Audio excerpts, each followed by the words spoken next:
Yeah, Can you hear me? yeah, I I can hear hear all you. of you. Okay. Okay. Give me 1 second. Oh boy, these doggone kids. And you guys are live. All right. All Well, right. welcome back.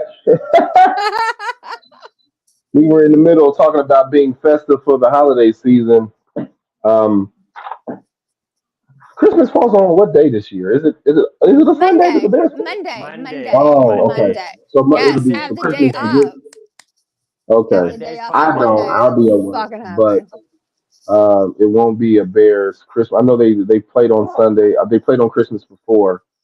Um, when it falls on a Sunday. Do the Bulls play Um, on Christmas I, this year? I don't know. Not gonna No, lie, I don't they're really on know the a Bulls Sunday and they schedule. play on New Year's Eve the following week. Ah, all right. That Sunday the following week. Okay, let's get back into this Bears Lions. We already went through what who has the most to prove. Um, but obviously the players have something to prove as well. I mean, they were all the ones who on the field losing or who lost and gave up some big plays and ended the game on a sack fumble and all of those things. We've got 5 games left. Me and Crazy talked about it Saturday.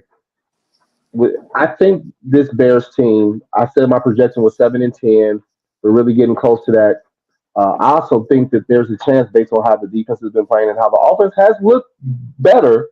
I I think it's a better chance that we can sweep these 5 games. For you all, what is your expectation for the last 5 games of the season, starting with the Lions and moving on? What's your expectation on how the Bears will finish record wise? Call the games out for Sugar and Vodka and then call them out for me. You first, Sugar and Vodka.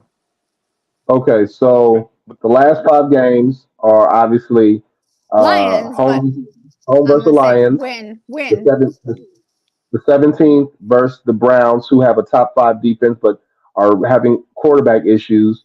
The Cardinals, who are not winning, but they do have their starting franchise quarterback back, Yeah, quarterback playing again. The Atlanta loss for the Falcons, who, Browns, win for the Cardinals. oh wow, Um, we have the Falcons Falcons. Oh yeah, I don't know. home versus the Falcons. So we talk about weather not being effective, but the Falcons play in Atlanta and they play in Atlanta and they play in the dome, so weather should be a factor for them, regardless of them being professionals, because they're not used to playing in weather. And then we close out going to Green Bay. And Lions, Browns, that's the Cardinals, Falcons, game Green Bay. that we better fucking win. Period. Hands fucking down. We better win that fucking game. So wait, so what do you have? What do you have their record as? Last I'm five saying games, we can 3-2. 3-2. Oh, All right, Amp. oh, wait. How about you? Hey, you know Oh, me. I'm always the wait. I'm Three and always Let the me two. stop optimist laughing Three first. bitcher. and two Let puts me you at stop. 7-10. Let me stop laughing first. Hey, Stop laughing first. it's because you don't have the Christmas cheer. You had the Christmas How about cheer. you, Amp? What you I got? do. I got honestly 1-4, and I that one. Hey, what? What? That Go one and ahead, four. dog. As long as check this out. As long as those coaches are on the sideline, you know what I'm saying. And most importantly, let me preface this by saying I've seen this movie before. I seen it last year. You seen it last year. Those last 5 games, Yes. balled out. Gave us that false hope, like man, they're gonna come back next year, and we know what Yeah. Foles did in the draft and the moves that he made, that we're gonna ball out. This is pretty much the same thing. So I'm just You giving call this me one. Groundhog Day. My man Hey, said Groundhog you Day. know, I was hey, so excited for the season. let's not get it twisted. I I was bleed. hornswoggled. I bleed orange and navy. That's my blood. Check this out. We're gonna win. We're gonna beat Detroit. We're gonna beat Detroit. You know what I mean? Because it's here.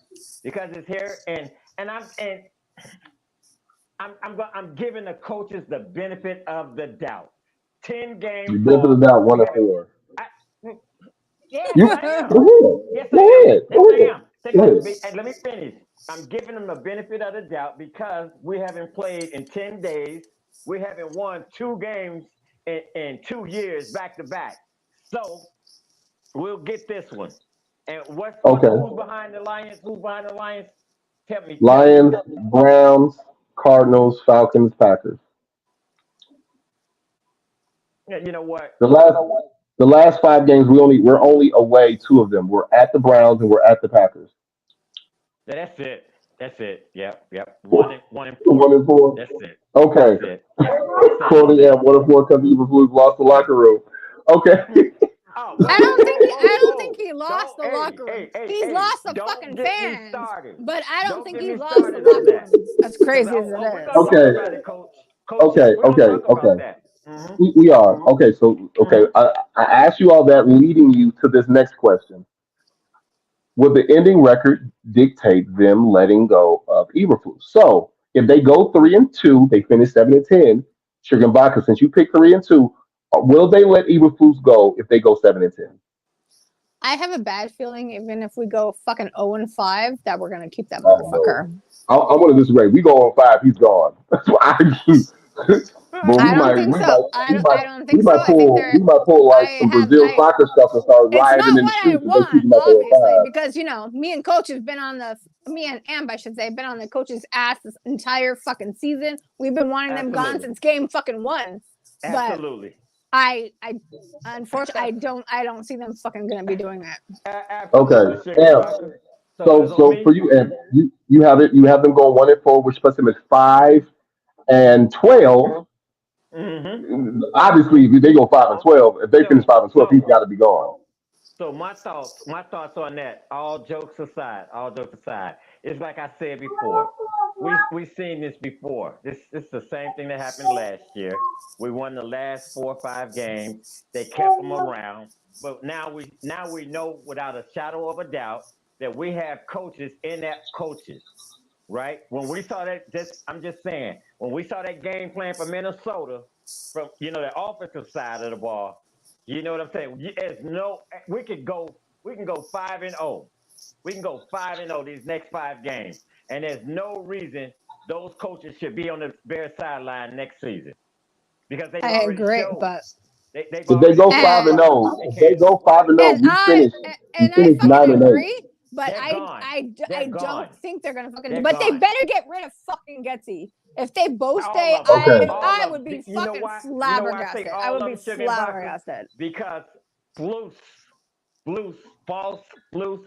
I'm not gonna never Coach call him by his real name. I'm never gonna call him by his real name. Coach Fuckers. But because he's the head coach, and I'm telling you, because he's the head coach and he sees what Getsy is doing, and he's not reeling them in or trying to, add something to this, and he's just letting it slide. He has to go also. He's the major part of the problem. There is 100 million fucking reasons why they should be gone. But knowing this fucking organization is the problem. Okay, I had them going, but my season prediction was 7-10. I said last Saturday that I see them going 4-1, and that means they would finish with an 8-9 record. If they finish 8-9, I'm sorry. I'm sorry. Yeah, I did. I said it. Go ahead. I think they're all winnable games, and I'm gonna tell you why they're winnable games. I'm gonna tell you why they're winnable games. Along with the fact that Eberflus has not won back-to-back games, he has not beat a quarterback with a winning record, and just alone, even though they're only going to face 2 quarterbacks with winning records coming, so technically they should finish 3-2 based on that stat. They haven't beat a winning record quarterback. So I guess before we even get to that prediction, we all think they could beat the Lions this week, or they should beat the Lions. We have a prediction that they're beating the Lions. So that means that Eberflus has coached the team to beating 1 quarterback with a winning record, also 1 legit top 15 quarterback. Matt, what you think of Jared Goff? Jared Goff can sling it. He's a top 15 quarterback. I would say he's better than top 15. I would say he's top 10 to 12. So if you beat the Lions this week, you beat your first winning quarterback. You're going to face a backup versus the Browns. You're going to face what? Joe Flacco. You're going to face Joe Flacco. The Cardinals. You're going to face Kyler Murray. He doesn't have a winning record this year. Little man Murray. I went and watched I mean, him in he's person athletic, just but a he couple does weeks not have a ago, winning record. and He he doesn't have a lost winning that record this game. year. When we play the Falcons, we're going to face Desmond Ritter. He doesn't have a winning record. And if the Packers keep trending up, God, I hate saying that out loud, you'll be facing a winning quarterback record with Green Bay. So why couldn't they go 3-2, 4-1, based on that stat alone? Also, uh, if they do that, if they finish with a record anything less than 2-3, if it's worse than 2-3, he's gone. I don't care what the record is. If because we talked about the Saturday, now I want Eberflus gone, but what I believe the staff is going to do, I don't believe if they finish 3-2 or better in these last 5 games, I don't think he's gone. But the unrenounding thing has to be that no matter what, even if you say Getsy has to go, that's a must. If he's not gone, Lord, I can't even imagine them fight. Like I couldn't even imagine the press conference with the new president or polls or even who's justifying Kevin Warren. I can't justify all. Oh, here's little man. Uh, went to the urgent care today, but I can't. I want to. I don't. I couldn't justify a press conference. All three of them couldn't justify a press conference where you say Getsy stays. That's you can't justify it. So he has to go. We've seen OCs getting fired for winning teams. The Bills, although they struggled, they're a winning team. They let go of their OC. So you can't justify them keeping Getsy if they finish with a record 3-2 or better in the last 5 games. If they finish with a record less than 3-2, so that means they finish 2-3 or 1-4 or 0-5. Then yes, obviously that just bodes that the coach staff is gone in entirety. The only saving grace I can say for Getsy, although I don't think he's an outstanding head coach, is he has this team, the defensive side of the team. I don't think he's lost the entire team. He definitely hasn't lost the defensive side of the ball. And these guys are playing well, with the as the polls did, and them playing well since week 6. You can go look at all the games, the yards they allowed, and games and all that. I know we blew a game versus the Lions. The defense is factually better than they were all of last season and the first 5 games of this season. So that can make a guy like Poe say, "Hey, we've got our right coach. We just need to fix the offense." Okay, that's what I say. Are you serious? And just an update. The fucking Patsies are winning 14-3. Ladies first. Go ahead, Sugar Vodka, because I was just saying I was just giving an update, and the Patsies are winning 14-3. Who's playing tonight? I ain't gonna lie. I can't find my Fire Stick. I can't find my Fire Stick remote, so I don't have the game on. Who's playing Thursday night today? Patsies and the Squealers. Yeah. Check this out. Your names for the teams are amazing. Check this out. A rebuttal to Coach Chef. My partner, Coach Chef. Check this out, man. There is no way on God's green earth that those coaches stay. Again, I say, let's go back to what I said at the beginning. Man, these are the same coaches that did the exact same thing last year. I am just hoping. I'm hoping. And what is the definition of insanity?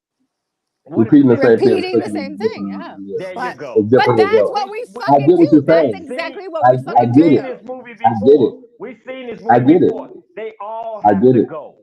They all have to go. But the difference would be if they finish the season with a winning record. They didn't finish the season with a winning record last year. Remember, we lost the 10 games in a row losing the season. But that was year 1. So if they finish with a winning record, it shows they're turning, the head coach at least. So I'm just saying, based off of that, if they finish with a winning record in these last 5 games.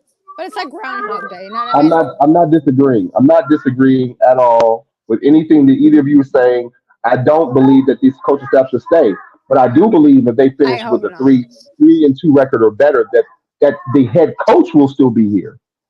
No, I do believe that. No. I think. Hey, I'm okay with that. I'm hoping he's fucking gone. I'm hoping he's fucking gone. I'm okay with us disagreeing.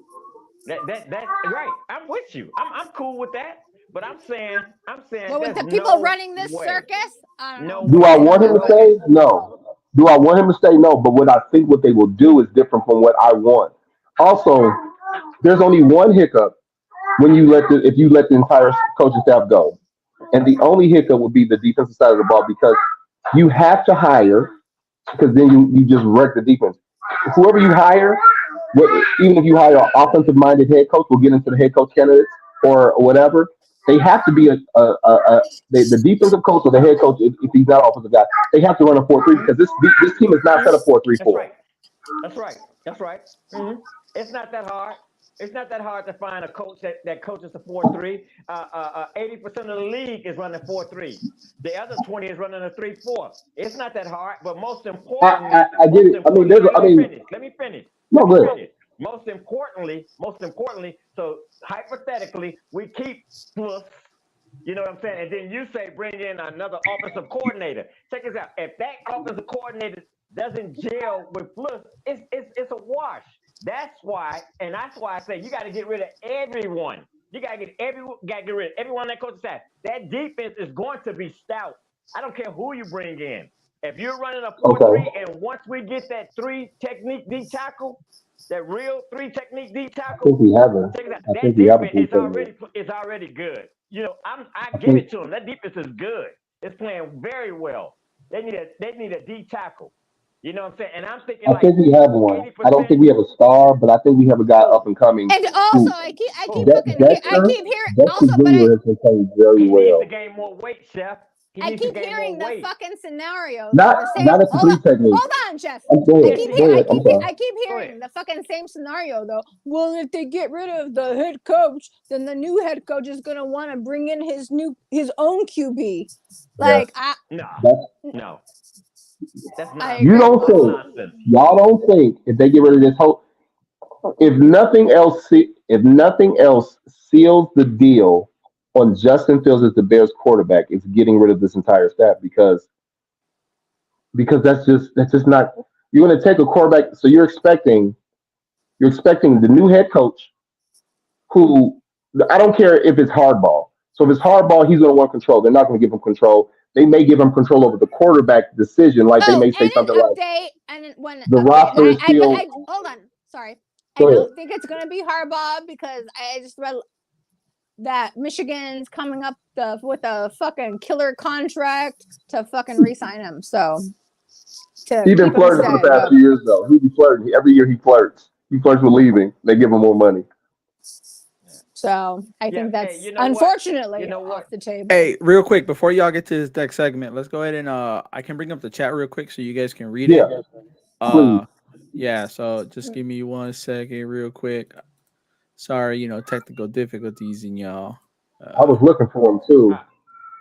Oh my goodness. So real quick, we got Los Cosme saying bear down. That's my son. What's up? Okay, yeah, he's at amp up. Yep, we saw him amp up. Warren Smith said, I just hope that we keep Fields. You guys kind of hit. Getsy must definitely go, according to Warren Smith. Yes, Love is still a punk. Taylor talking about FSU going undefeated and making it to the playoffs, or actually and not making it to the playoffs. My bad. And we're not talking college football tonight, sir. Sorry. Yeah. And then I kind of made a joke saying the NFL playoff committee is going to say not to fire Flus. But anyways. That's actually pretty good. Warren said, I don't mind keeping Flush, but I don't want Getsy. And then Trey Shy is over here talking about I see you on Square Amp. And Warren Smith Harbaugh staying at Michigan. I mean, dude, 5 years for 11, or was it? Yeah, 5 years, 11 million. So he just put that out. I didn't hear that today. But yeah, but he has to sign a letter saying that he will not go and look for any NFL coaching jobs, though. Because he's been flirting every year. He's been flirting every year. So your son, even if you think that they go 0-5, you said 1-4. He said they're gonna get swept the last 5 games, bro. If they get swept the last 5 games, bro, they empty in house. And I don't see a path where they lose. They go 1-4, 1-4, or 0-5 in these 5 games. And they fire the whole staff, and then they still bring back Fields, because I just don't think the coach, whoever they bring in, would have to be so arrogant, which you're typically arrogant if you're a head coach that says, I can fix him. Because typically what a coach is going to do is say, I want my guy here. If you're going to ask me to run the show, I want my guy. If I can't control the roster, because which guy is that? Which guy is that? okay, let's do that. So this is what I want you to do. Before we get into the head coaches, I want to do your segment, Al. We haven't done it. Well, we didn't get to do it last week. I don't know if you all did it the week that I was incapacitated. I don't. Actually, that's not the right word. Incapacitated is not the right word.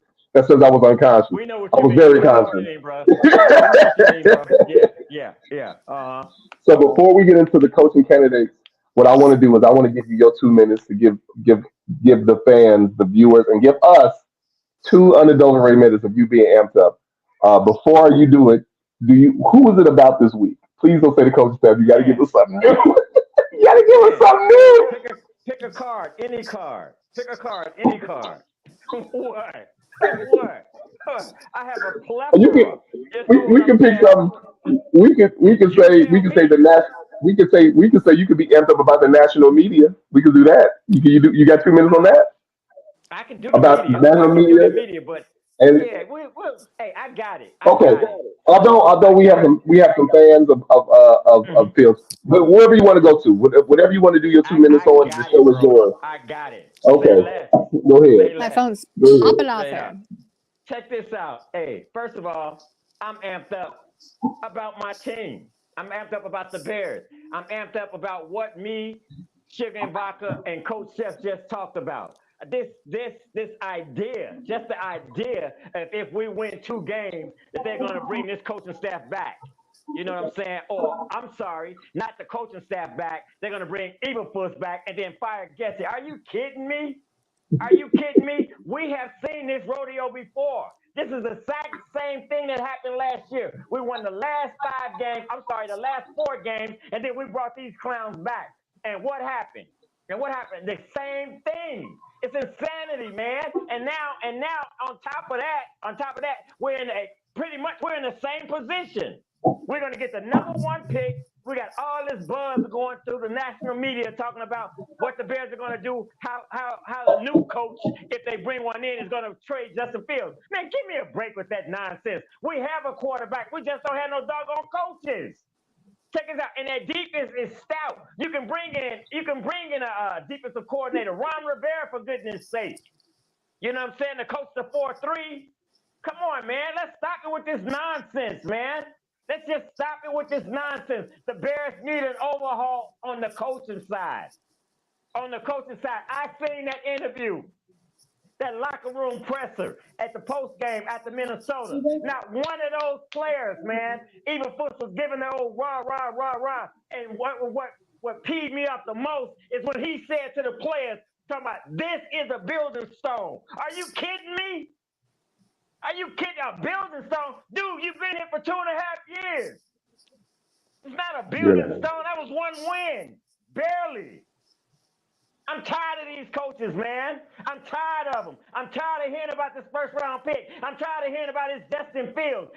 Everybody out there saw that play chart. Everybody saw that nonsense, man. Screen right, screen left, screen right, screen left. Justin Fields up the middle, get pounded.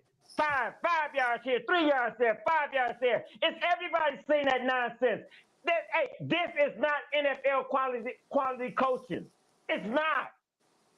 That's what I'm amped up about. Let's clean house. Everybody with me, raise their hand, damn it. And that's what I'm amped up about. Oh, sheesh. Loves it as always. Great job, sir, as always. So before I hit you with the segment where we talk about these coaching candidates, whether it's OC or the head coach, I just want to slightly, I don't want to be that guy, but I kind of have to be. I want to slightly correct just 2 things. Okay. So one thing I want to correct is this is Evilfuss' second year. Remember, Justin Fields is his 3rd year. He had his first full year with Nagy, so this is only Evilfuss' 2nd year. And then the last thing, it's 2. So it's a year. It'll be 2 years with Evilfuss. It'll be 2 years just for the coaching staff. Okay. Coach Okay. already lost me and he's putting me to sleep. Can I take like and the last thing, and the last thing. Don't come behind me, Coach Shep. Don't come behind me. Let's keep that I'm thing not. moving. Okay. All right. Because All right. when Shep is cooking, what's cooking, I'm not gonna come behind you, bro. I'm not trying. I'm just okay. I'm sorry. I'm sorry. All right. All right. Let's move on. Let's move on. Like he's got actually something to say. Boy, shut the fuck up. Like, what the fuck are you saying? Come the fuck on. You know what? I'm leaving. Goodbye. Right, Amp? Me and Amp are like this. We have been on the same like fucking this, page. Man, like this. The entire fucking time. You're like now in fucking La world. I don't know what the fuck you I'm not La world. World. He said two things that were not conducive to the argument. That's all. That there was two things he said that just were factually incorrect. Okay. We don't want to fucking okay. So we don't know what the fuck you're saying. We're just like, all right, move on. So we lost 10 million people last year. Okay. All right. So head coaching options for the upcoming year. So there are guys who I would deem credible head coaches and not guys who I would deem just guys who are better just as offensive coordinators. So I'm going to rail off some names to you. I want you to tell you, what would you rather have them as? It's your head coach or your OC? The first name I have is former offensive coordinator for Buffalo Bills who was let go a few weeks ago, Ken Dorsey. Both of you, who would you rather have them as? Would you have them as a head coach option, an OC option, or neither? Neither. To be honest, I haven't actually looked at to see what's available in that. But yeah, when he was coaching the offensive side of the ball, Josh Allen was neither. Okay, yeah. I would say Josh Allen's been the same guy regardless of who his OC is. But all right, so you're Sugar and Vodka. You're not sure. He just was the OC for the past, I think, 2 years. 2 years with Buffalo. Under that time, Josh Allen has led the league in total touchdowns, but he's also led the league in turnovers. I don't think the turnovers is necessarily a sign of the actual OC, more or less Josh Allen, but it could be either or depending on who you are. So I wouldn't mind him as a candidate for OC. Okay, the next guy is Frank Smith. Frank Smith is the OC for Miami. Now he's the OC, but he does not call the plays for Miami. The head coach, former offensive coordinator for the San Francisco 49ers, he's the one who calls, the head coach for Miami, he calls the offensive plays, not their OC. So if we kept Eberflus, theoretically, we could hire him because it would be a step up in job because he would be the play caller. But from your opinion, Amp first, what do you see Frank Smith? Would you consider him for one job, the head coach job, the OC job, or neither? Well, you know what? In all actuality, if they were to hire him as like the offensive coordinator, it would be just like our offensive coordinator now. You know, he wasn't an offensive coordinator; he was the quarterbacks coach for Green Bay. So that's a no. That's a solid no. He hasn't, like you said, the offense is stout over there, but it's not because of him. He's not calling plays. So, you know, we're going to do another Getsy? We're going to do another Getsy? No. Okay. Insanity. I do have a question though. So if we keep Coach Fuck Us, do you think that they're not going to bring in a defensive coordinator and they're just going to keep him playing the calls? I don't think so. No, they're going to bring in an OC. They're going to be an OC so he can go back. Yeah. They're going to bring an OC in. But it's still like the basis of the defense. The basis of the defense is still him. He still has influence. He just won't be calling the defensive calls. Although he was better at calling them than. He's getting fired. He won't be calling. You know what I mean? Okay. Like if I've said this more than once, but if he was willing to step down, I would be more than happy to keep him as a DC. But he won't. Yeah. That's not going to happen. No coach. No head coach is taking the demotion. I just said it's not going to fucking happen. But that's the only way that I would be happy with keeping him. Other than that, he needs to fucking go. Period. And your thoughts, Jeff? And your thoughts? So for Frank Smith, here's the thing. I get what you're saying. You want a guy who has experience calling plays. The fact of the matter is, based on the offensive coordinators in the current league and in the past, there's less than a 40% chance that you're going to get a guy who's been a play caller. Most guys you get who are OCs have not called plays. For instance, in Houston, CJ Stroud has done an outstanding job this year as a quarterback. His OC did not call plays at his previous stop. He was a quarterback coach, and he's calling plays now. So you're going to have to, at some point, you're going to have to entrust it. That goes back to the interviewing process. What are you asking these guys in the interview? What have they schematically done in an interview that's going to let you know that they know what they're doing? Because you're not going to know until they start calling plays. It's going to be extremely hard for you. Well, they need to be like, what in this scenario? What call would you fucking play? And if they say anything screen, get them the fuck out of there. but they have to show that they're able to struggle through adversity. I'm not in those meetings. I've been interviewed for because, of course, only at the high school level, which is tremendously different. But you don't know what these guys are going to do under fire until the Bears are down 10 points.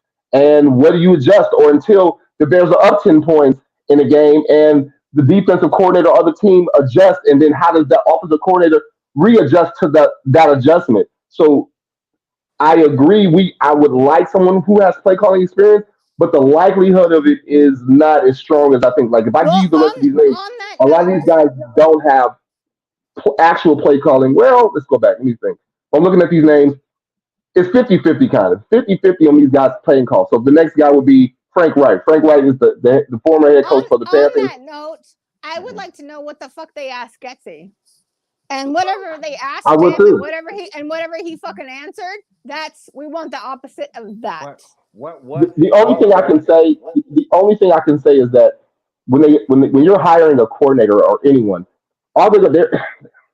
it's weird because all I can think is they can ask you baseline questions like, oh, what offense would you run? What's your plan for the quarterbacks? Because you have the offensive coordinator, you have to have a plan for each position group.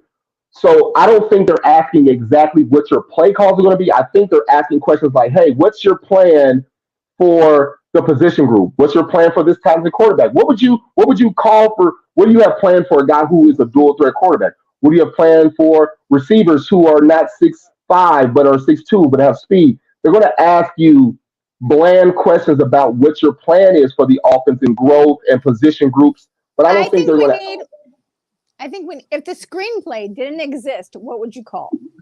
But other teams run screenplays well. That's the weird part is other teams run it and they run it effectively. It's a mixture of but not over and over and over and over. Left, right, left, right, left, right. When they run it. Getsy's issue is that he doesn't have what do they call it? Like I would call it like for instance, we've all individually have like been a new person at a job or into the room where we don't know anyone. And it's kind of like, how do you fill the room out? How do you when you meet new people, do you give them 100% unadulterated who you are, or do you kind of test out? You give them a little bits of you, and then you're saying, hey, I'm not thinking who I am as a person, but I'm going to read the room before I assert who I am as a person.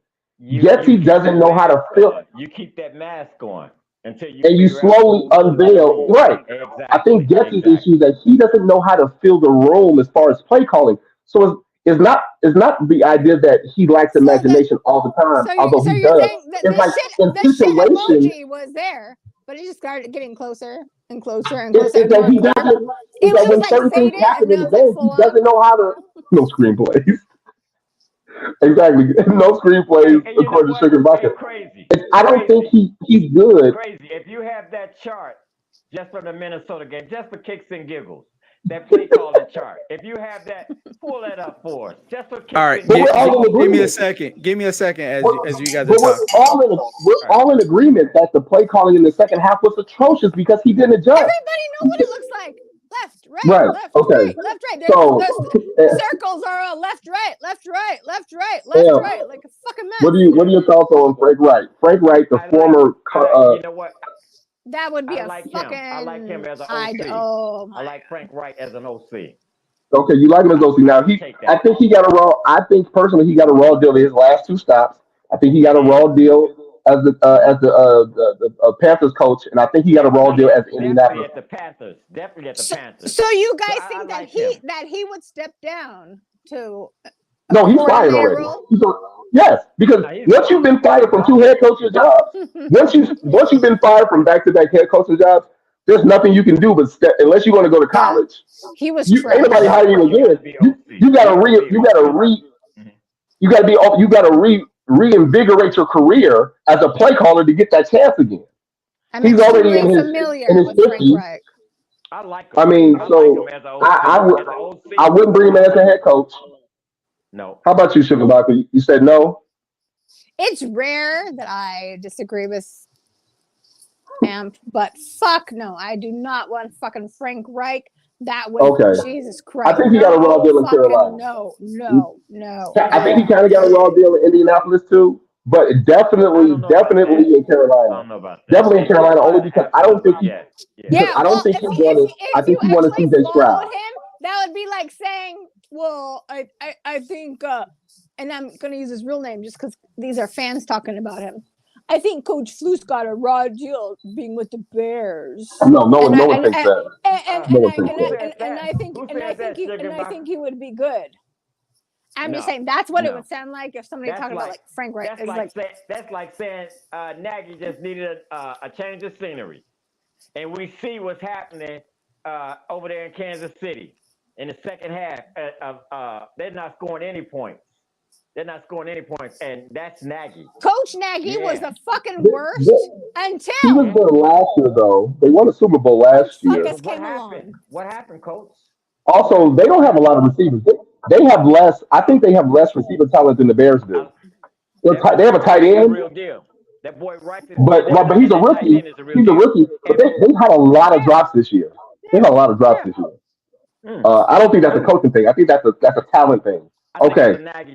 Anytime Nagy's in the vicinity, it's a Nagy thing. Let's not be confused. It's a Nagy thing. Yeah, I don't know, Coach. I don't know what the fuck. I'm just the next name is Cliff Kingsbury. Cliff Kingsbury, former Cardinals coach.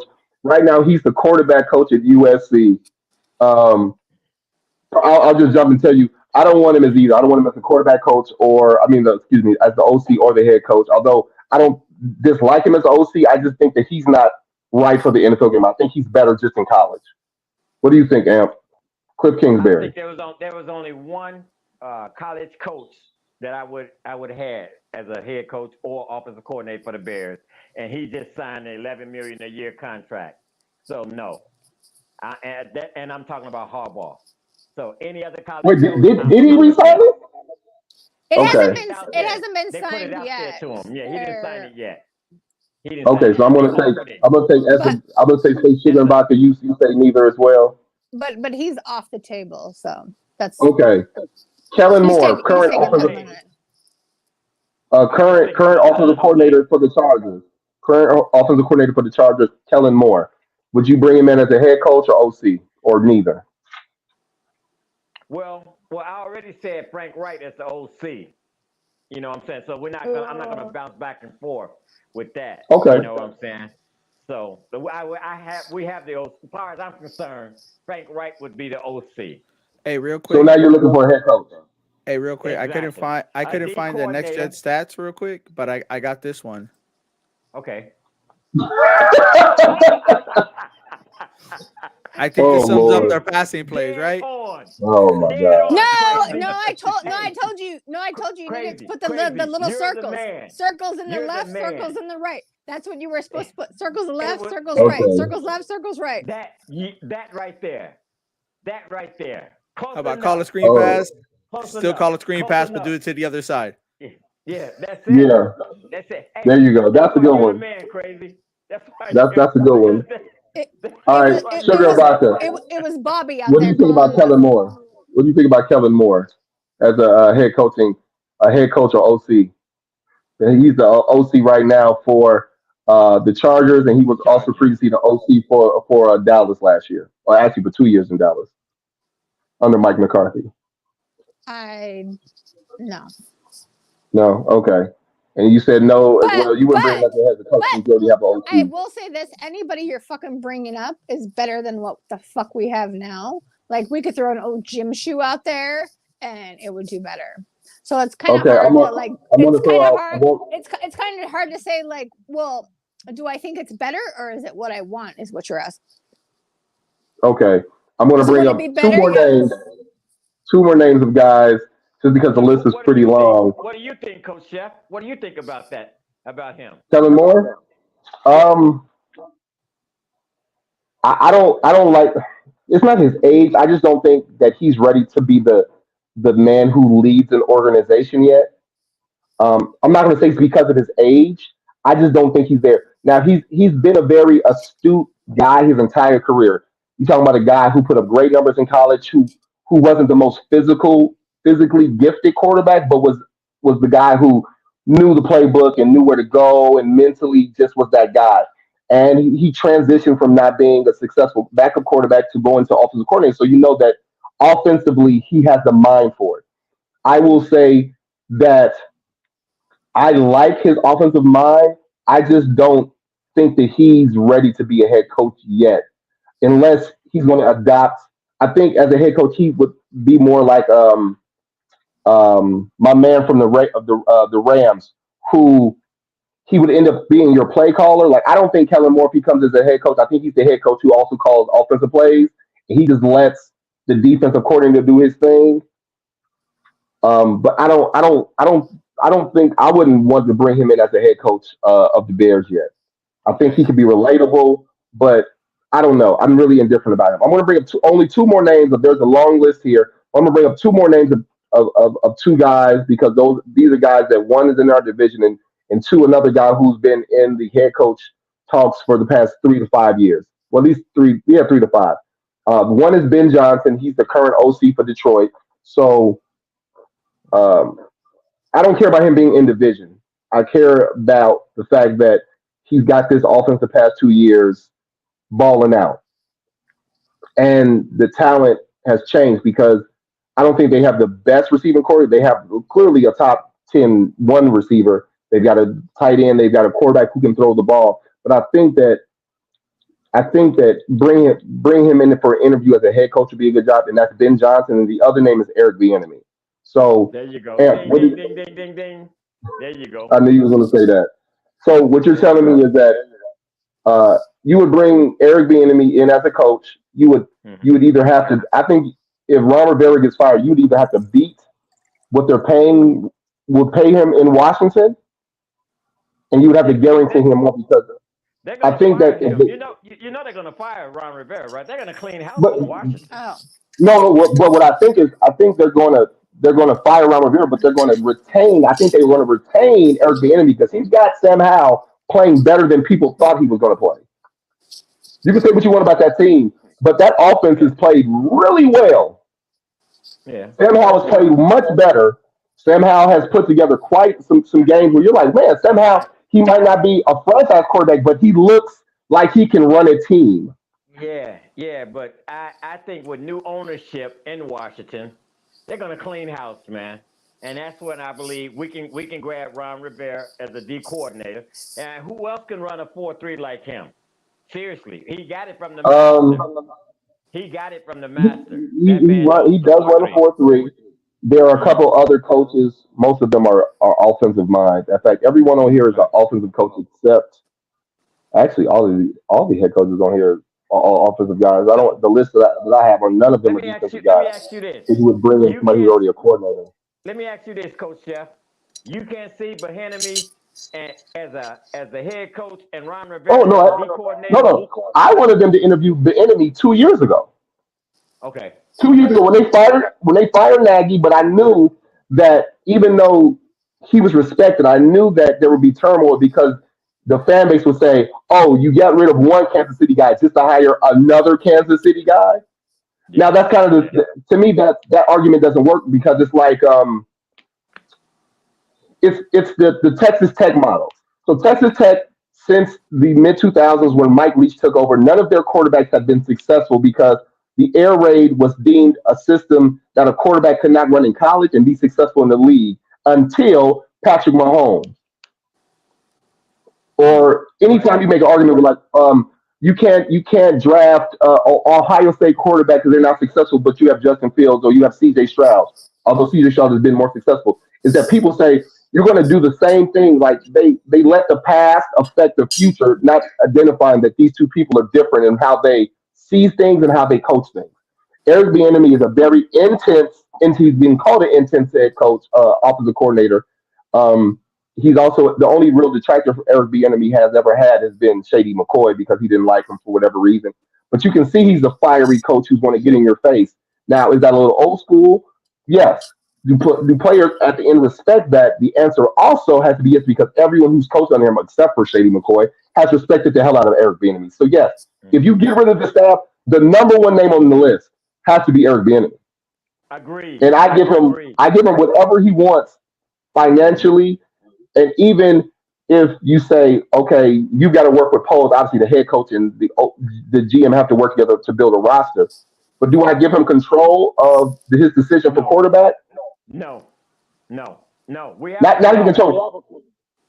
We have a quarterback. No. That's going to be it. I'm just going to say that I think, just thinking, I think it's going to be a hard sell for a guy unless they're automatically coming in and saying, hey, I know what's wrong with Justin Fields. I think he's amazing. I can get him Pro Bowl. I can get him to be a Pro Bowler. I think Eric Bieniemy is that type of guy only because he's coached long enough and seen enough quarterbacks of different play styles to where his play calling, he's a guy who can adjust to the talent. He's not a guy who says, well, I need this guy to run my offense my way like Nagy did. Let me interject real quick on that point right there, Chef, before I forget. Check this out. Like all these coaches that are out there looking for jobs, head coaching jobs, offensive coordinators, they all know JF1 can ball out. You hear me, Sugar and Vodka? They all know JF1 can ball out. JF1's problem is this offensive coordinator. You know what I'm saying? You know what I'm saying, Chef? So they all know. I can't phantom. And it may happen. It may happen. But I can't phantom a coach coming in and here and saying, you know what? We got to get rid of this guy right here. Justin Fields. There are guys going to do that. I can't even imagine that, man. Now, if it happened, I'll be the first one to say, man, that blew me back. You know what I'm saying? That took me out. I can't phantom or fathom. Neither. Hey, let's see what the chat had to say about some of these coaching names that you guys were talking about real quick. Let's go. So Eric Bieniemy's name was up there. They had Harbaugh. People are saying Kellen Moore sucks. They don't want him. People are talking about let's just duplicate with some of the other programs out there. The Niners, the Eagles, the Ravens. Somebody said just take Tomlin from the Steelers and we'll be unstoppable. That's impossible. You never take Tomlin. He's not going anywhere. Somebody's saying, hey, Sugar Vodka is flush. Okay. Evil flush. Yeah, these were all laughing from Amped Up. You guys were going at it with each other, so it was pretty good. Let's see. Everyone's saying Lane Kiffin is OC. Bring him in. Ron Rivera, Lane Kiffin, Lovie Smith, Super Bowl run. Bill Belichick. No. Fuck no. Yeah. We don't need no Belichick. We don't need no fucking Belichick. I would only say no to Lane Kiffin because I think Lane Kiffin is I think he's better as a head coach of a college team. Yeah. I think he's an amazing offensive mind though. Amazing. I don't think he's ready for that. These young players in the NFL, man. Bieniemy is the only choice I see. Yeah, but I will say majority of the chat was talking about for sure though, like a lot of the key the things that were familiar was definitely about the draft as well though. Like we got I'm going to get to that too. So that brings me to before we get into that segment, I want to give Sugar and Vodka her time for her segment. Sugar and Vodka now it's been a bye week, but we missed a week because of Thanksgiving, so we missed a game. So it could be whatever whatever you want. It's your world. It's on you. This is what I ate on Thanksgiving. No, I was kidding.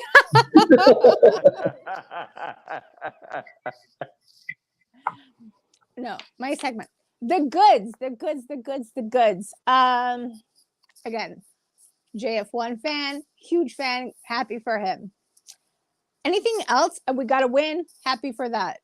DJ Morris still needs more time. Fucking love him. The coaching, which is, yeah, there's not too much sugar. There's never too much sugar in my cup. I don't know why. I would like to change that. That's what I hope to see in the next season. But right now it's just fucking all vodka. And as coach loves that. But it's the fucking coaching. And if we keep fucking Floos, Coach Fuckus, aka, what the fuck is going to fucking change? Nothing is going to change. It's going to be the same old bullshit. And everybody's saying, oh, well, if you get a new coach, then they're going to want their own QB. Do you know what they're thinking? But we don't even know what the fuck the Bears organization is thinking. They could be thinking, well, we got our team. We got our head coach. We got our offensive coordinator. We like what we have in Getsy. We like the screenplays. That's what sets us apart from any other team is the screenplays. We have to keep him. I mean, you know, I hate to say it, but I would not be surprised if that's what they're thinking. This crazy fucking organization, the McCaskies. You never know. I don't put anything past them. But we're hoping that's not going to be it, and they're going to get him the fuck out. And Coach Fuckus is going to get the fuck out. And Fields is going to stay. And we're going to bring in somebody that can fucking get this team going, which is what we owed.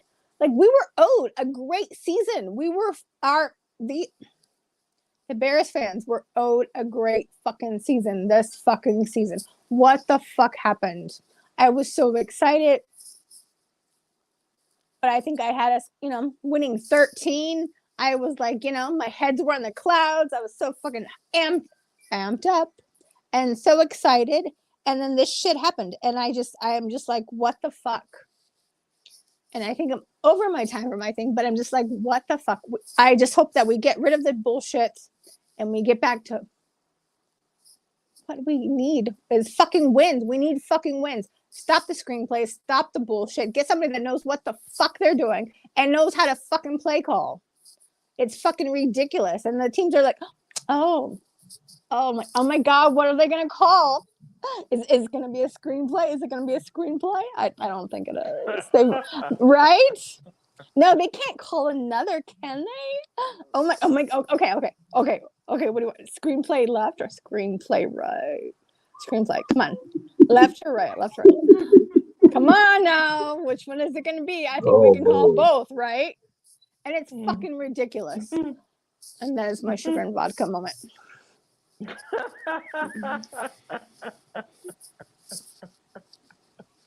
Well. Okay. For those who are watching, this is what happens when we go a week without a show. Okay, this is what happens when we go with a week without a show. Great job as always, Sugar Vodka. Oh Lord. So I want to get into some draft talk just a little bit because we've had the same continuous names pop up.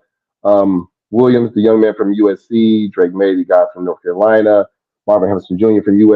from Ohio State, and other names, you know, Russians stuff. Here's something that people are not talking about on why, if they get rid of Justin Fields, why bringing in Caleb Williams is not a good idea.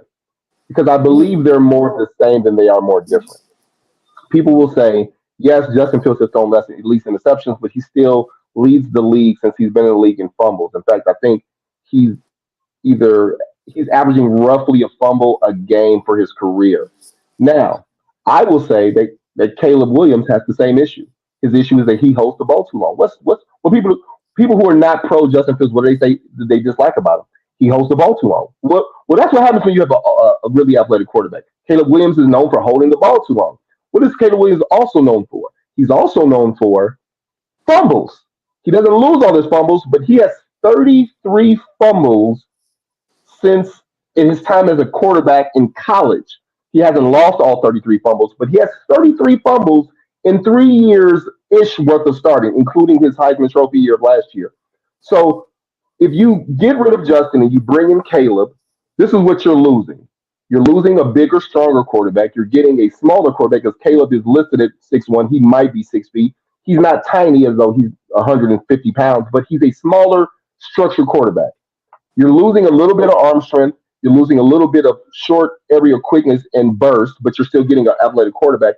But you're still dealing with a guy who held the ball in college. So Justin didn't hold the ball long in college because the offense was built different. But yet, Caleb And actually, if you watch games, he actually holds the ball longer. And Caleb So wants fucking ownership in this, ownership in that. I mean, I'm not worried about that. I'm not worried about that. Hold on, I have to make my point. Thank you.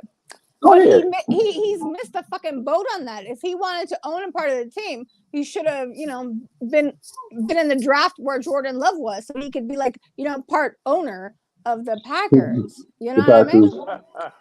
So he could get his certificate of ownership, like all the other little Packers fans hold proudly. And other than that, he's not going to get shit. So I don't know what the fuck he's holding out for. But yeah, I don't want him. He needs to get the fuck. Check this out. Check this out. Be the fuck on. I concur. First of all, man, let's stop it. Let's stop this, man. The Bears are not going to draft another quarterback. You know what I mean? They're just not. And I hope they just don't. like you said, Chef. It's just like you said, Coach Chef. Think about let's just say hypothetically, they bring in Caleb Williams, right? We're starting all over again, man. Take it out. And so you would give JF1 to, let's just say you're trading him hypothetically, because I heard somebody say this. You would trade him to Atlanta. Oh God. So he can blossom, he can bloom into the quarterback that everybody knows he is. No. Change the coaching staff, keep the draft pick, let's get some capital from that, and let's build around this kid, because like you said, the fumbles and Caleb Williams, I mean, they're not the same. JF1 has been in the league, 3 years? So they're not the same. Why would you get rid of a veteran and bring in a rookie because of what he did in college? It just makes no sense, man. But again, that's just my opinion. I will say that the thing that people talk about, although the Bears they have a lot of cap room again to sign free agents and to sign their draft picks, is the big thing in the NFL that people continuously bring up is that if you draft a quarterback, you start your rookie clock again as far as wages, which means you don't have to pay them a lot. For instance, JF1 is entering his 4th year next year. So before the season starts, they have to decide whether they're going to sign him to his 5th year option. If you choose not to sign him to the 5th year option as making his 4th year a proven year, if he balls out next year, whether it's the same coaching staff or the next coaching staff, you have to pay him a brand new contract. But theoretically, you could draft a guy and spend more money elsewhere and pay the quarterback less. But this team isn't a veteran team enough like the 49ers to where you can take a rookie quarterback, just throw him in and then win. This team hasn't won, so you're going to go through the trials and tribulations. You're actually restarting everything, no matter how good the defense is. Even if you think it's a Mitch Trubisky situation, yes, his rookie year he played. The defense was outstanding, but when you needed a guy who had that veteran thing that to put the ball in his hand and say, "Hey, go lead us," he didn't have it. He had some comeback wins, but whatever. I'm in agreement, but there are a lot of people say that ever since I'm gonna get you. I'm just saying, ever since the new bargaining agreement that happened more than a decade ago, where they slotted the rookies and what they make, teams have been finding an advantage of getting quarterbacks cheaper to spend more money elsewhere to win. Seahawks didn't pay. Russell Wilson got his Super Bowl, and he's the 3rd-round draft. He got the Super Bowl before they had to pay him. You got Brock Purdy, who's making not even $1 million a year because he was a 7th-round draft pick, and they're in contention for Super Bowl. Jalen Hurts, although I think he just signed a new deal. They went to the Super Bowl and they were winning with him under his rookie contract as a mid-round draft pick so they can spend money elsewhere. So that's a thing in the NFL. Do I believe in it? Not necessarily, but it's a thing that organizations believe in. You know who did that? Who did that and ruined a man's career? Washington. Well, the Commanders, they were the Redskins then when they drafted RG3 and then turned around in the third round and drafted Kirk Cousins.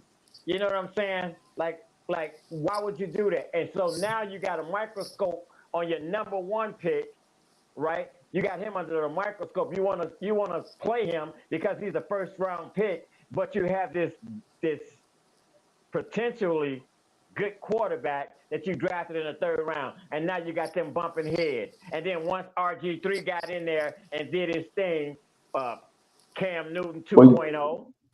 Towards me up to and so of course, Kirk Cousins was going to get a chance to play because they lit him up. So no, you don't do that. You don't do that. You don't draft. You even having JF1, you don't go out there and get, not unless you're going to get a quarterback in the third or the fourth round. Just like what's the short arm quarterback we have now? What's his name? Tyson Bagent. So you know who I'm talking about. Yeah, the look with the little bitty arm. Yeah. Bitty arm. Yeah. The little bitty arm. So what we talked, me and the crazy talked about it Saturday. But I would just, whatever information you have, I know that I don't know if you all follow college football at all. I'm a big college football fan. If you're in favor of keeping JS1 and the Panthers continue to pretty practically lose out, the Bears are going to statistically probably end up with that first overall pick. And the thing that I've said and other people have said is that no team in NFL history, since the current draft, the way the draft is structured now, as far as the worst team gets the best pick, no team has ever had back-to-back number one overall picks and not drafted a quarterback, or no team has ever traded out of it 2 years consecutively. So all if the I Bears know is we better fucking get MHJ. Period. Now I'm in favor of that. Check this out. I would rather go out there and get Marvin Harrison Jr. than talking about they never traded out. Check it out. Hypothetically, if we do get the number one pick, right? Check it out. Do you think we'll get more value for this one than we did last year? Because Poles picked them dry. He picked them dry. Yeah, I do. He got a number one receiver. He got 2 first round picks. You know what I'm saying? And check it out. The DBs, the secondary, they speak for themselves. So, exactly. So if he takes that number one pick from the Panthers, which in all likelihood looks like it's going to be, he's going to parlay that, man. If you think he got a haul last year, I think that's a good idea. And if we did that and then got MSJ, we fucking won. Yes. We fucking won. Period. It's a win-win. It's a win-win. So if we're all in agreement of that, I'm taking either trading it or getting Marvin Harrison Jr. number one. I've been saying it for the past 5 weeks. I think he's the number one pick. I don't care that he's a receiver. I say that teams spend too much time, especially teams who don't have talent. A team that has talent can have the luxury of picking for position.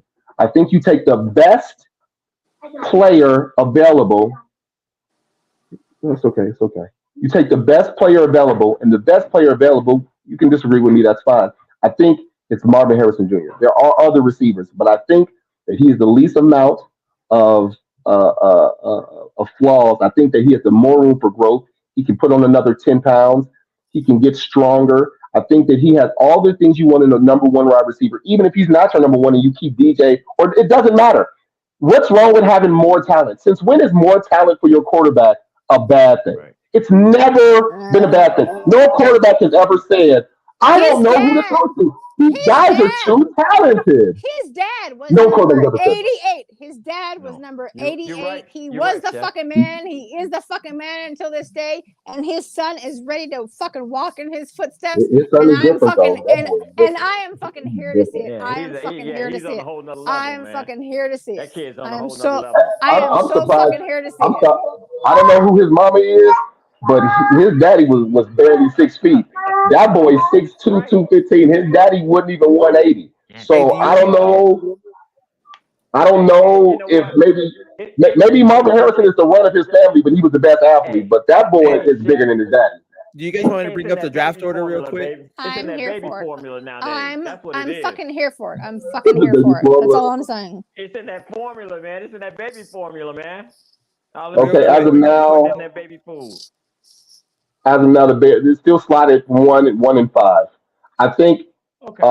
now the only way the Bears now I don't think the Panthers are going to win out. I don't think they're going to win now. Now I will say they have a good chance of winning this week because it's shown that teams they fire their head coach the next week they win. So their best chance of winning may be against the Bucks this weekend. They would have. Hey, Coach Chef, I hate to interrupt you, but they would have won last week because they fired the head coach 2 weeks ago. Yeah, so they would have won last week, and they laid an egg again. All right, they already lost against Tampa Bay. My bad. They already lost against Tampa Bay. My apologies. You're right. Hey, it was a close game, though. Quick nugget that if New England and Panthers end up tied, New England ends up getting the number 1 pick because strength of schedule. And I will turn off now. Oh, wow. I didn't peep that. Thank you for that. Okay. So the Panthers win 1 game, but they still lose out. So they both teams go 2-15. Then the Patriots would win based on strength of schedule. Wow. Which means you end up with the second pick, which means you definitely could take Marvin Harrison Jr. with the second pick. Absolutely. So then my last question about the draft picks would be, we end up with 2 top 10 picks. I don't know where they'll be because I still think the Bears end up with a better record, which means they probably won't be picking at 5. But I think they're still picking the top 10. So you get 2 picks in the top 10. You take Marvin Harrison with your first pick, whether it's the first overall pick, the second pick, or you trade down. Because I don't think the Cardinals are going to trade. I think the Cardinals may take him if they stay at 2. Because I don't think they're going to get rid of Kyler Murray. I could be wrong. I don't know, obviously. No, I don't think. But so either. Who do you take with that second first round draft pick? Do you take one of these tackles from Penn State's tackle? Do you take Joe Alt? Crazy Ace, can you do quick research? Is Joe Alt? Is his father John Alt the former tackle who played in the NFL? Because that name, there's not a lot of guys. It is. I thought so. Okay, because his dad was a ball. Was a beast. So that's another. He's the son of former Kansas City Chiefs player John Alt and younger brother, professional hockey player Mark Alt. That's an athletic family right there, boy. By the way, I hope you enjoy my voice of God. I appreciate it. I appreciate it greatly. Now, cool. I've said before that I'm not a huge fan of lineage as far as a player whose father played in the NFL because that doesn't always transfer, but I believe in lineage if you're performing. I believe in the lineage because they know how to handle the spotlight better than a person who's never had it. Mm-hmm. Like Marvin Harrison Jr.'s father, his father was the quietest wide receiver you've ever been a part of. Like he was a diva, but you didn't know it unless you were on the roster. He was a real baller though. Exactly. So with the work ethic the ability and the lineage match, then those 3 things, I'm sorry, those 3 things match, they meld together to make this guy a transcendent player on the likes of top receivers taken lately. So if we have that second pick in the top 10, hopefully a little higher than lower, who do you take with that second round pick? We've got, like I said, the 2 tackles, the Penn State tackle, the alt kid from Notre Dame. We've got pass rushers, the Florida State kid, Verse. He's supposed to be damn good number 5 for Florida State. He's an outstanding pass rusher. I don't think there are any 3 techniques who are rated high, but we don't know because it's not that time yet. I wouldn't disagree with left tackle. Although I've thought about this too about the offensive line. I don't have a problem with the left tackle. My problem is with the center. You can get a center in the 2nd, 3rd, 4th, 5th round. Second round. The kid. I think you can get a center. Georgia. The kid from right. Georgia. If he's still there, or you can draft a center later than other positions. But what my thing is I don't have a problem with Braxton Jones at left tackle. He's only in his 2nd year. He has factually gotten better. Few more penalties, but his pass blocking and his strip to anchor has gotten better. The pass protection is better than it was when that line is healthy. With all 4 of those guys, minus whoever the hell is at center, when you've got Braxton, you've got Tevin, then you've got Nate Davis, and you've got Gabe. I think those 4, minus the center, I think that's an offensive line that you can grow with. No. Now you can take the tackle. You can take the tackle, and you can make those 2 swing tackles, Braxton Jones, and then the tackle they took before that, those guys are really good backups. Sure, you need depth at the offensive line, but what if you take a guy like Bowers, a tight end in the top 10, and you hit the league with two receivers with speed and toughness, and you hit them with two tight ends. One's a vertical tight end and one's a possession tight end. And I say you dive back into some old Peyton Manning type shit where you run 12 personnel with one back, two tight ends, two receivers, and you run a little slow down, no huddle, and that's where your offense can grow. Yeah, that you know what? I'm not opposed to the tackle, but if Bowers is there, man, you take Marvin and Bowers in the top 10 if they're there. I mean, now there's no excuse. What you just said, Coach Chef, the concept of what you just said was like on point. It was on point. Everything you just said with the two tight end set and everything. But the coaches that we have now, so you know what I'm trying to say, Coach Chef? Like that, I understand. You said, like that makes sense. That made sense. But with these coaches, do you really trust these coaches to try to run a double tight end set? Because they have. I don't trust them.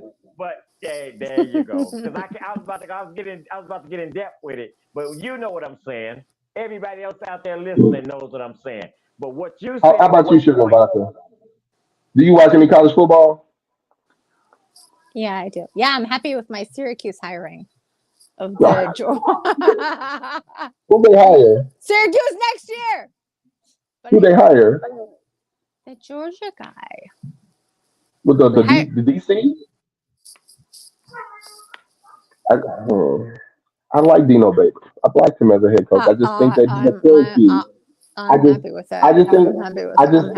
I'm happy with it. Side note about college, I just don't think that Syracuse is as easy a place to win as it used to be a long time ago. That's all I'm going to say. I think that's a hard place to win. In the ACC, up in upstate New York, I think it's just a hard place to recruit and win consistently, even in a conference like the ACC. Well, obviously, we're not known for football, which I'm excited about our fucking basketball going on right now. You have a history. You have a running back. You have a great running back history. Jim Brown, Larry Zonka, Marvin Harrison. Marvin Harrison with the Syracuse, Donovan McNabb. There's a lineage there. It's just that in the past 20 years, since Donovan McNabb has left, I just think that the landscape of football is a lot harder now for places like Syracuse to get guys to come up there. You play in the Dome, that's not a problem, but to come up to upstate New York, it's not like you're anywhere near New York City. I don't know the fans there. I think Syracuse is more of a basketball school. I just think football is harder to recruit. Definitely, but I love football in Syracuse is like a second tier. It's always been about basketball. I think like North Carolina football. I think like North Carolina. I still live there. I fucking love upstate New York. It's gorgeous. It's beautiful. Loves it. Kentucky. I'm not saying it's a bad place. I just think that job is going to be difficult for anybody who goes up there. I have a question. What's cooking? Oh, okay. Well, I wasn't going to do that. It's already 9 o'clock. Yeah. Is it burning It's already 9 o'clock. I wasn't going to do a segment, but can you relax? Can I chill? Can you chill out a little bit? Stop looking at my liquor. My son always looking at my liquor. I don't know. That's not a good sign. It's not. Why? Sure. Thank you, son. All right. Thank you, big boy. All right. So what's cooking? I didn't plan on doing a segment today. But what I say for me is what's cooking is these last 5 games and what we can do in these last 5 games as a team and an organization. And I think that we could end the year better. I want them to end the year better.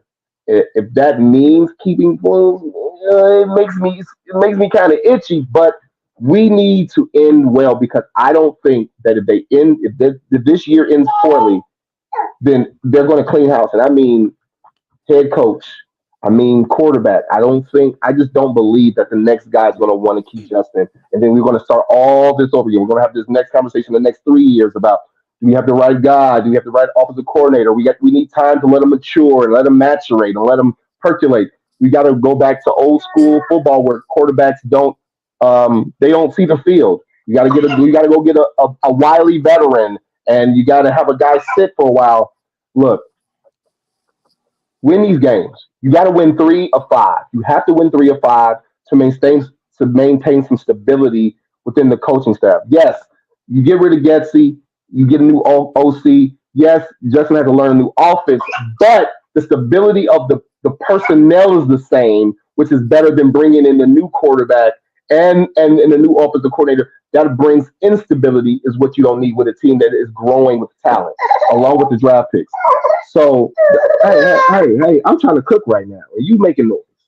So, what I have cooking as this team from top to bottom, forget the GM, ain't no more moves to be made in the from signing free agents and trades. That shit's over. What's cooking is from Eberflus down to number 53 on the roster. You guys have got to put it together for 5 weeks to save yourselves. Justin's playing for his job. Eberflus is playing for his job. I don't give a damn if they went 5-0. Getsy has lost his job. If I'm Poles, I'm like, look, you got to get rid of this guy if I keep you. If you're gonna ride or die with this guy, then you can go too. But what's cooking is this team has to show out and prove that what was what was foreseen preseason and in the offseason with the maturation of this talented quarterback and this offensive line, which is finally healthy. What can you do? Can you finish games? Can you put teams away? Can you come from behind? Can you establish that you are a threat in this division, which has the goddamn Packers coming back and looking good versus the fucking Chiefs? Can you finish with some pride and strength in yourselves from head coach down to number 53 on the roster? If you can do that, you can save a few jobs. Not every job, because every job shouldn't be saved, but you can save a few. So finish strong. Finish with a winning record. Finish 3-2, 4-1, 5-0 is possible. You can win these games. These games are winnable. You've been in every game but 2 this season, the Chiefs game and the Packers game week 1. You've been in every single game. I'm looking at the wrong thing, but you've been in all these damn games practically. Finish the damn job. Leave no doubt. This is football. This isn't, maybe if we finish the damn job, save yourself. And let's come back next year and let's put together a team that can compete for a playoff spot and progress with that. And that's what's cooking with Chef and Mini Chef, the terrorist, my son. You can't even tell he was in the doggone urgent care earlier. Can't even tell. What's up, Chef? That's what's up, man. So, what I want to do now is it's 9. I know we got an hour later start, but I want to jump into predictions for the game this Sunday, and then I want to get into some betting stuff, and then we can wrap it up because we all got things to do. I know I got to run some errands to the store because little man busted up his mouth pretty good. So right now, before we get predictions, we'll do a little betting first, and then we'll get into all our predictions for the game on Sunday. The Bears are at home, but they are an underdog, 3 points, because they're playing the Lions, who are 9-3. So they're +3, which is +100. Money line, they are +144, and the over/under is 43.5 with the Bears. If you pick the under, no, the over is -105. The over is a -115. So, I'm sorry. I was supposed to be for you, Amp. I apologize. I was supposed to be your thing. Go ahead, Chef. Go ahead, Coach Chef. My apologies. It's okay. Finish it up. So what I did was I got the Bears all over. That's my parlay this week. It's not game day, so I can't do anytime touchdowns or any of those other smaller wages. But I'm going to take the +3, which means I need the Bears to cover the 3 points or win outright. I'm taking the money line, then +4, 144, and I'm taking the over +43. Whether or not I think both teams can score 20 points a piece to get to 43.5. And taking all three, the +3 for the Bears, the money line for the Bears at +144, and the over/under of taking the over at -105, which gets me to I think the number was +4 or something, +300 or something. $10 to get you 34, $25 get you 30. I mean, $25 get you $85 and some change. $50 get you 170, and then $100 get you 340. This game is so close that you're not going to win any crazy money unless you're taking some game day parlays, but you can win some money because the Bears are technically the underdog. So there's a lot more money than you would get for taking the Lions. I think if you take the Lions money line and the over, I think you get like $20, which means that they're the favorites. So you're gonna get less money. You have to bet way more to win more. So what do you have, Amp? Oh, man, I went with my parlays. I went with my own parlays, man. You know what I mean? You don't have anything for this week? I went for them. Nope. And what I did bet with, I'm not gonna share it. I went on FanDuel and did my own parlay. You got anything on tonight's game that's in action right now? Nothing.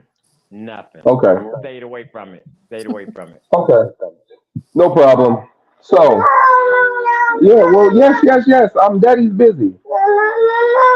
Okay, so I need you all's predictions, starting with you, Sugar Vodka. What do you have on the score for Sunday's game? Bears at home versus Lions. Who you got and what's the score? 27-24. 27-24. Bears? Yes. Okay. Amp? I got the Bears 28, Lions 23. Okay. It's funny, I haven't even thought about the score until right now. But I do have the over. So stop it. Terrorist. Can the Bears get to 30? I don't know if they can get to 30. But I do believe the defense. I don't know. The Lions are pretty good. I think it's going to be a closer game. So I got it 27-25 Bears. When the Bears win on the Eagles, they can't even win by more than a damn touchdown. No, my bad. No, I think what the Commanders game. Commanders game might have been one of those games, but even when we win, we look ugly or we make it scary, and that's what I dislike. I got a question for you, Chef. When you finish, let me know. The Bears' biggest win under Eberflus, I believe, is this year, and that would have been. Oh no, they have 2 wins big. Okay, was the Commanders game 40-20, and then the Raiders they beat 30-12. But once again, the Raiders game they played damn fucking Brian Hoyer. And even then, even the game didn't look like it looked good, but it didn't. Tyson Bagent, it's like even when we put up offense, it's like it leaves something to be desired. But wins are wins. It's the NFL. It's the hardest league to win in the world. So we got a clean sweep. Producer, you got any more comments before we close it out? Comments from I have a question. Oh, okay. To you, Sugar and Vodka first, and then to you, Coach Chef. Has that locker room been lost? Is that locker room lost? Sugar and Vodka. Yeah. You thought you was gonna get away with that? You thought you was gonna get by, bro? Yeah. I don't know how in the fuck it hasn't, but I don't think it has been lost. It should have been, but I don't think it has. Because I think our players are so devoted. I don't think he's lost it. As trash as he is, how much obviously everyone knows how much I fucking despise him. I don't think he's lost the locker room. Coach Chef.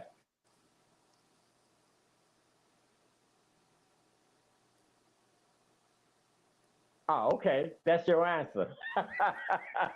Yeah, we don't hear you, bro. He's like frozen. And that's it. Somebody was calling me. Somebody was calling me. Headlights. I don't think he's lost the locker room. And even if you break it down for the size of the ball, I definitely don't think he's lost the defense because they're playing pretty damn good. Now, I think that possibly There's some doubts on the offensive side because you can kind of see in some press conferences.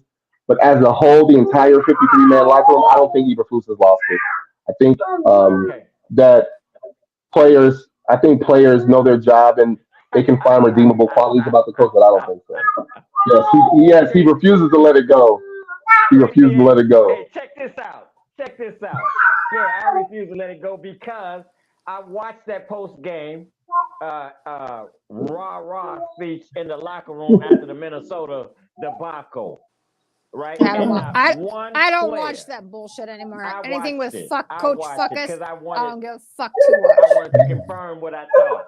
Right? No one gave him the yeah. And when that clown got to talking about building on that victory, and no one said anything. No one gave it. Yeah, we're gonna do it. None of that. It's gone. Actually, it was gone in week 2. But now they just solidified it when I actually saw it in Minnesota. So yes, it is gone. But thank you, Sugar Vodka, and thank you, Coach Chef, for your opinion. And Ace, yeah, I can let go of it now. Kumbaya. No, you're not. You're gonna ask next week. Next week gonna be the same thing. It's gonna be the same thing next week. It's gonna be the same thing till he get fired. When he get fired, be like, I told y'all asses he lost the locker room. Like he ain't here no more. He lost it because he ain't here no more. Hey, I tried. Crazy. Mr. Producer, can you hit us with the last few comments so we can get up out of here? Yes, I can. Hey, just thank you everyone for stopping by the show. Please make sure you guys like, share, and subscribe to the Chicago Clubhouse Network on YouTube, on Twitter, and on Facebook. We're live most weekdays, Monday, Tuesdays. Now it seems like Wednesdays and Thursdays. And sometimes we will go ahead and do some game watching, so yes. I know. Get it out. I know. All right, yeah. And then obviously to all our sponsors, thank you guys so much for In the Zone, elevating gaming experience to the next level. Dive into the zone and amp up your gameplay with our awesome products. To Moore's Beers, cheers to great times. Savor the flavor and quality of Moore's Beers, the ultimate choice for beer enthusiasts. Hey, you got some when you came up here. How was it? Oh, bro, it was fire. Like, I got like 2 more left, and then I'm gonna have to hit up T-Nick when I go back. But like, yo, give me that case, bro. I'm caught, Yeah. Right. Hey, I just like to say thank you. I'd like to thank everyone that tuned in, that commented, that listened. My sons, Jose, Carlos. I appreciate you guys tuning in, and everyone else. Don't forget, like, share, and subscribe. If you're on Facebook, go over to YouTube. Like, share, and subscribe. And thank you for tuning in once again. And again, Crazy Ace, our producer. Thank you so much. Appreciate you. Yeah, and happy Hanukkah to everybody out there. And thank you for Crazy Ace. Thank you for producing us. And thank you to Coach S. And thanks to Amp. And thanks for Little Man for being so tough.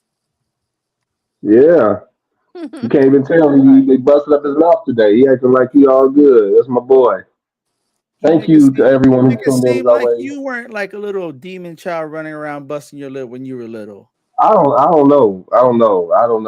My mama got bad memory. I was too scared of my daddy to make noise. I was too scared of my father. My father was terrifying when I was his age. But thank you for everybody for tuning in. Obviously, thank you to our sponsors. Please tune into all our other shows Tuesday. Sherry's now returning to the new year, so I believe on Wednesdays, Easy has moved to the Wednesday slide. It was on yesterday. Oh yeah, just be more lookout for all our shows. If you have them, yeah. Make sure y'all tune in Monday night, 6 p.m. Central Standard Time for CCP Fantasy, hosted by Cricket Commish. Tuesday night, 8 Central Standard Time, the Chicago Clubhouse podcast with the T-Nick, JB, Falmel C, and Frank the Tank. And Wednesday night, she said what she said by Sherry Green, which will be returning mid-January with her new host. So we look very forward to that. And of course, Thursday night, the best show of the week. Come on now. We're usually on 6 p.m. Central Standard Time, but we kind of change it sometimes. But Midweek Bears Report, Amp, Coach, and of course, Sugar and Vodka. And then Friday night, we have Easy Does It, hosted by Easy, which he will be switching to Wednesdays until Sherry Green comes back. So catch him on Wednesdays and tune in. Tune in, like, follow, subscribe. That's it. Alrighty, with that, thank you guys so much. We appreciate y'all, and we will holla at y'all later.